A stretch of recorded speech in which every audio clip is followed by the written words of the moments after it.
Assalamualaikum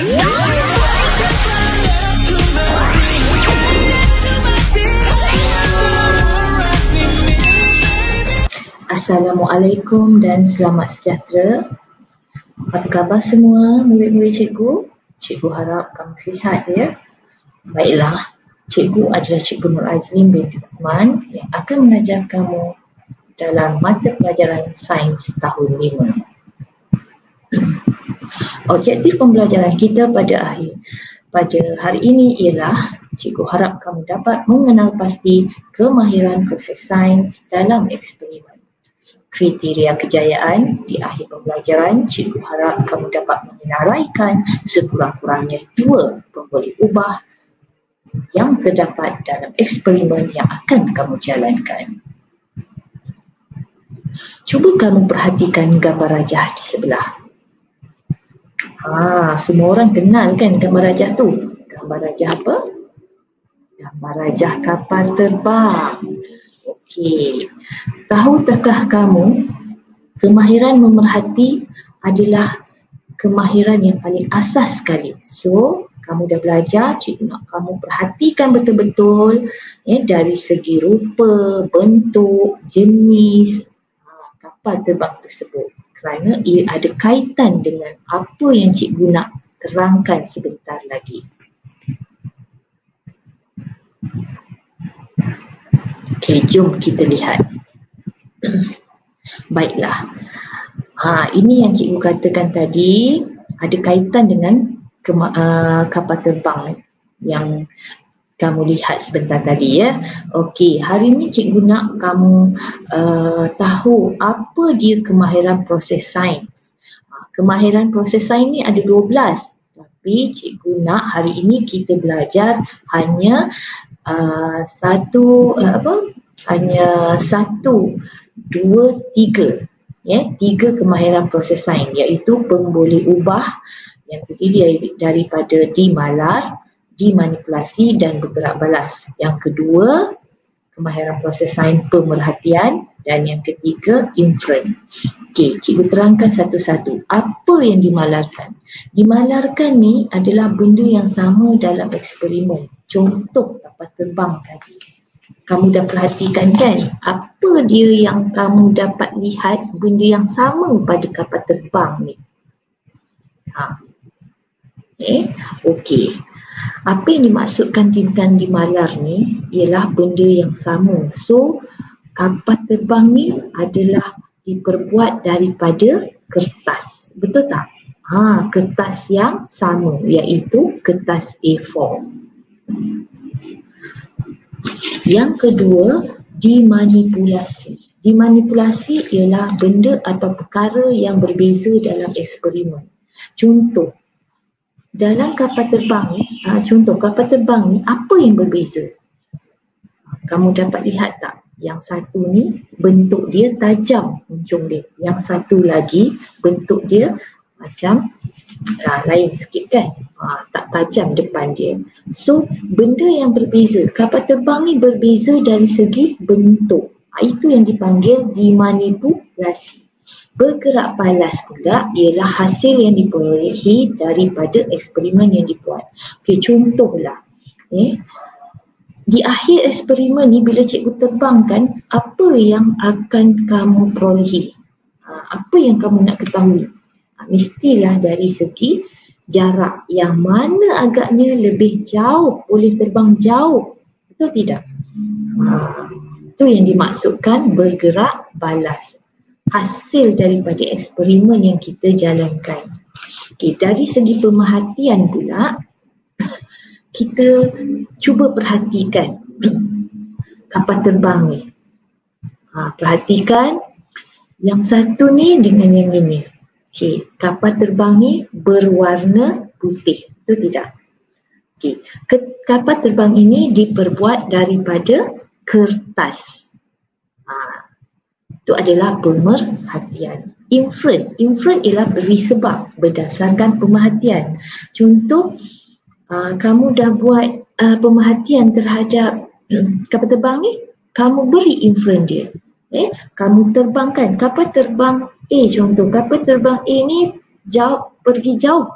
ataupun jauh jaraknya bila dia terbang berbanding kapal terbang B. So bagi sebab kenapa kapal terbang A ni boleh jauh, bagilah sebab.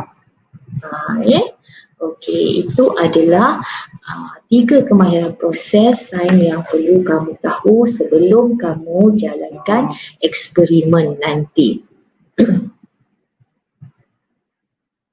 Okey, dekat sini ada paparan yang menerangkan bagaimana kapal terbang kertas ini dibina. Inilah yang cikgu nak kamu jalankan uji kaji menerbangkan kapal terbang kertas ni. Okey, kamu buat kapal terbang ni, kamu ikut langkah 1 hingga langkah 6. Kemudian kamu sambung lagi di muka surat ni, langkah 7 hingga langkah 9. Kemudian kamu kena catatkan hasil pemerhatian lah. Contoh macam tadi, bila kamu dah siap kapal terbang kamu ni, contoh dekat langkah ke-5 ni, berdiri pada garisan permukaan dan tarik gelung getah hingga sepanjang 10 cm. So kamu kena tarik, ikutlah paparan yang ada kat situ. Kemudian kamu cuba terbangkan mengikut panjang gelang getah yang ditarik. Contoh 10 cm, kamu ukur dululah. Kamu ukur. Getah tu sebelum kamu tarik, kamu kena ukur. 10 cm, lepas tu kamu tarik, lepaskan. So kamu kira jarak dia daripada kamu berdiri tadi. Kemudian kamu ulang lagi, panjang gelang getah kamu tarik 20 cm pula. Kemudian kamu terbangkan. Dan begitulah sehingga seterusnya. 30 cm kamu tarik gelang getah tersebut dan kamu lepaskan. Berapa jaraknya kamu catatkan dekat dalam jadual. Okey, cikgu harap kamu boleh jalankan eksperimen ni kerana mudah dan menarik. Kamu lengkapkan jadual ni. Baiklah. Okey, ini adalah pemboleh ubah. Pemboleh ubah, penerangan tentang pemboleh ubah dimanipulasi dan pemboleh ubah bergerak balas. So, yang mana satu pemboleh ubah dimanipulasi dan yang mana satu pemboleh ubah bergerak balas, cuba kamu perhatikan pada, kamu kena cari dekat jadual ni. Sama ada panjang gelang getah yang ditarik atau jarak terbang kapal terbang kertas. Kan tadi cikgu dah terangkan apa yang dimaksudkan dengan dimanipulasi dan bergerak balas. Ini adalah dia punya penerangan dia. So lepas ni kamu kena buat latihan, jawab semua soalan ni. Soalan 1 sampai soalan 3 ni kamu jawab. Latihan ni buat dalam buku sains. Nyatakan pemerhatian kamu jika gelang getah ditarik 30 cm. So kamu buat pemerhatian, tadi cikgu dah ajar kan, pemerhatian pada kertas ni kan.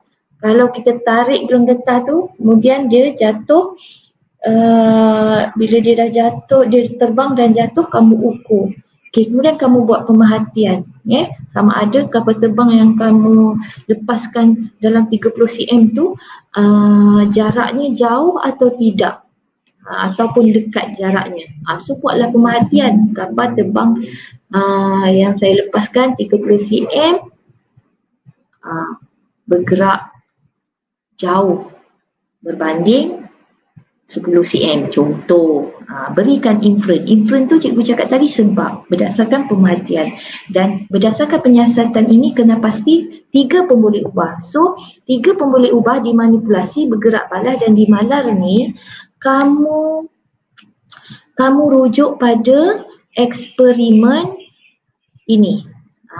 Eksperimen yang kamu jalankan ini, membina kapal terbang kertas. Tadi cikgu dah terangkan mula-mula, so kamu carilah, kena pasti pemboleh ubah ini. Okey, itu sahaja. Cikgu harap nanti kamu semua siapkan dan kita akan semak sama-sama. Boleh hantar jawapan ni di Telegram cikgu untuk dapat jawapan yang tepat. Dan naik sekolah juga kita akan bincang semula benda ni. Okey, cikgu harap kamu faham dengan penerangan cikgu. So, selamat belajar. Bye. Jumpa lagi.